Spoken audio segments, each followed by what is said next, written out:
दिल की धड़कन तेज़ होती है, हाथ कांप रहे होते हैं, हाथों में पसीना आ रहा होता है। इसमें मौरूसियत का भी रोल है और फिर उसमें साइकोलॉजिकल फैक्टर्स जो रोल प्ले करते हैं।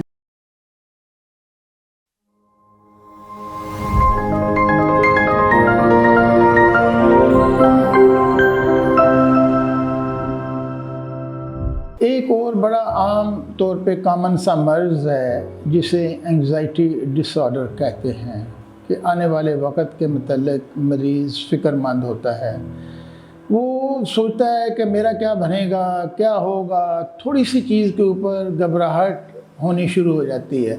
जैसे आप इम्तहान के दरमियान तालिब इल्मों को देखें, वो कुर्सी के बिल्कुल शुरू वाले हिस्से पे बैठे होते हैं और हाथ मार रहे होते हैं, घबराए हुए होते हैं और इस तरह अलर्ट होते हैं कि हर चीज़ को रिस्पॉन्स बड़ी ज़्यादा तेज़ी से दे रहे होते हैं।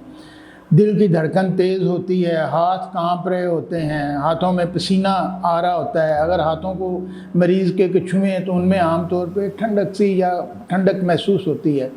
ये अपने मुस्तकबिल के बारे में ज़्यादा फ़िक्रमंद होते हैं। तो ये एंग्जाइटी डिसऑर्डर है जिसको जो भी काबिल इलाज है और उसका इलाज अल्लाह के फज़ल से हो जाता है। इसमें मौरूसियत का भी रोल है और फिर उसमें साइकोलॉजिकल फैक्टर्स जो रोल प्ले करते हैं।